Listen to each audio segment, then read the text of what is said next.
Hi, I'm Bill McLaughlin, Editor-in-Chief of Furniture Today. As always, there's a lot going on here in the newsroom. As you are watching this, you notice that Tom Russell is not with us. That's because he is in Mexico on factory tours. If you'd like to follow along with Tom, you can check out our Instagram feed. We also have a slideshow up on the website. And of course, we will have video.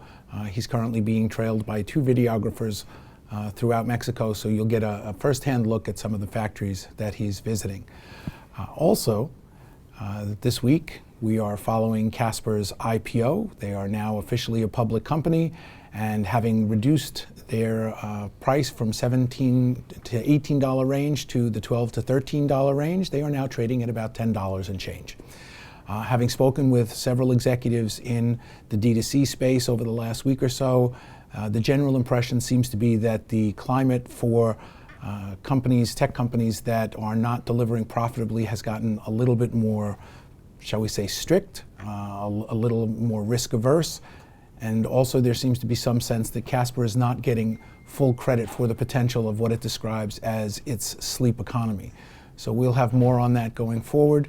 We also will have a report up in an upcoming issue about the mattress import situation. The mattress business has been very much in flux, and the sourcing situation has seen some dynamic changes, particularly as it relates to Chinese and Vietnamese imports. So that's certainly something worth watching.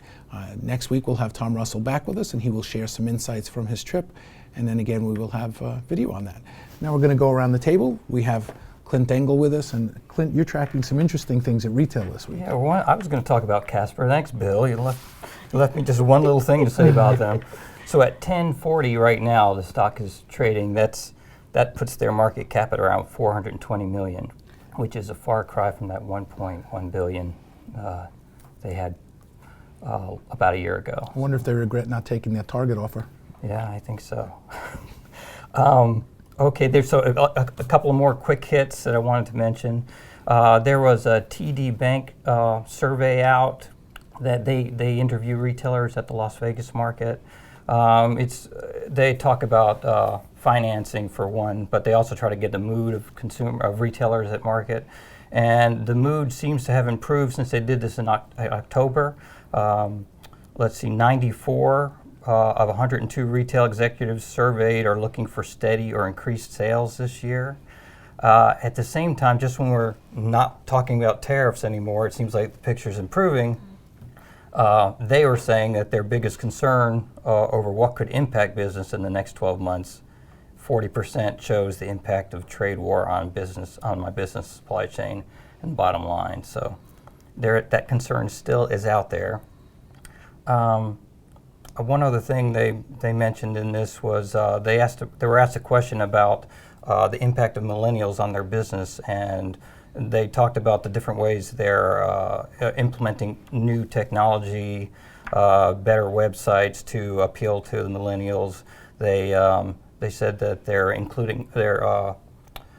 included more affordable product. 34% said that. So that sort of plays into something you mentioned about Ikea just before we went on camera.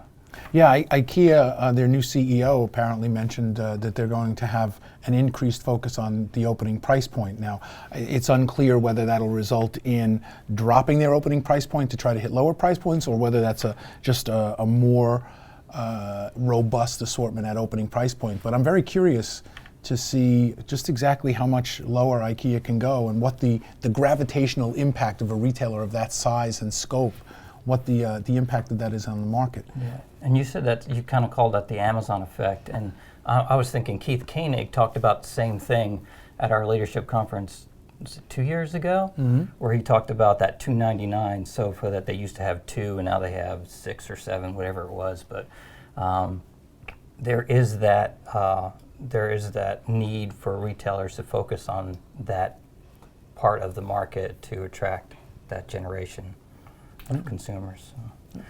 Did you have something else you're working on? Well, one other thing I thought I'd mention, there's been rumors out in the industry about a couple of top 100 companies having issues, and one seems to be coming to a head soon, just like we don't report on rumors, but just to be on the watch at FurnitureToday.com for any news you might see about Particularly after the President's Day holiday. That's the latest part of the rumor. Okay. So we're not reporting on the rumor, however, we are trying to confirm it for you. So Yeah. when we have more details, we'll actually make a report. So Ann, last week we were talking about subscriptions, which kind of dovetails into the lower cost and attracting millennials. What are you working on this week? This week I'm working on accessibility, more about websites. We talked in the past about how it's important to have your website be accessible to people with visual and hearing impairments. And there's a store in Texas called Office Furniture Liquidators that has an iPad app. They partnered with a company called DeafLink, and so they're able to do sign language for their customers that are hearing impaired. So the sales associates can use sign language through the app to speak with customers, which is an innovative way to solve that problem. Another thing we often talk about is the importance of mobile.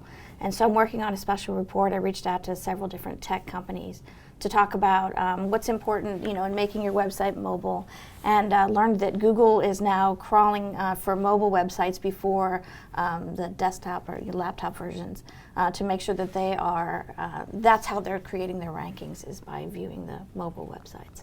So, and one of the recommendations is to have that hamburger. It's an icon that it looks like a hamburger with the top and the bottom bun and the patty in the middle, and you click on that and it opens up a navigation menu. So lots of exciting things for... Why a hamburger? I guess it looks like a hamburger. The icon looks like a hamburger. It all goes back to food for some reason. But so that, and I got several other tips for how to make your website mobile friendly. So I'm excited to share that. That should run the beginning of next month. I think pictures of hamburgers would be a great start. Add hamburgers to your website. A little relish, little pickle, little mustard. Till next week, I'm Bill McLaughlin with Furniture Today, wishing you good business.